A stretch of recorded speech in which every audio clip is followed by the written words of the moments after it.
5000 രൂപ വില വരുന്ന ലബൂബു പാവ, അതും ചെകുത്താൻ പാവ. ചെറുതിനാണ് 5000, വലിപ്പമനുസരിച്ച് ലക്ഷങ്ങൾ വില വരുന്ന പാവയാണത്രേ. എന്തായാലും ഞാനൊരു ലബൂബിനെ ഉണ്ടാക്കാമെന്ന് വിചാരിച്ചു. എവിടെ പോയാലും സെലിബ്രിറ്റീസ് ഇത് ബാഗിൽ ഹാങ് ചെയ്ത് നടക്കും അത്രേ. ഇതിത്ര വൈറലാകാൻ കാരണം ഇത് മാത്രമല്ല കേട്ടോ. കാശ് കൊടുത്ത് വാങ്ങി പാക്കറ്റ് ഒട്ടിച്ചു നോക്കുമ്പോൾ മാത്രമേ ഇതിൻ്റെ നിറം എന്തെന്നറിയാൻ കഴിയൂ. മനസ്സിലായില്ലേ?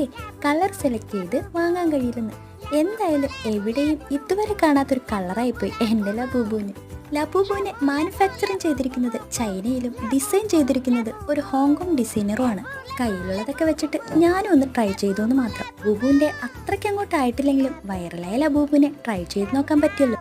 ലബൂബുവിന് 9 പല്ലുകളാണുള്ളത്. അത് ശരിക്കും എനിക്കൊരു ടാസ്ക് തന്നെയായിരുന്നു. ആദ്യം ചെയ്തൊന്നും ശരിയാവാഞ്ഞത് കാരണം എല്ലാം എടുത്ത് കളഞ്ഞിട്ട് വീണ്ടും ഒന്നുകൂടി ട്രൈ ചെയ്തു. കട്ടിയുള്ള പേപ്പറിലാണ് പിന്നെ പല്ലൊക്കെ വെച്ചു കൊടുത്തു. ഇപ്പോൾ ആളൊക്കെ ആയിട്ടുണ്ട്. അപ്പോൾ ഇഷ്ടമായാലൊന്ന് ട്രൈ ചെയ്ത് നോക്കാൻ മറക്കണ്ട. ലൈക്ക് സബ്സ്ക്രൈബും മറക്കരുതേ.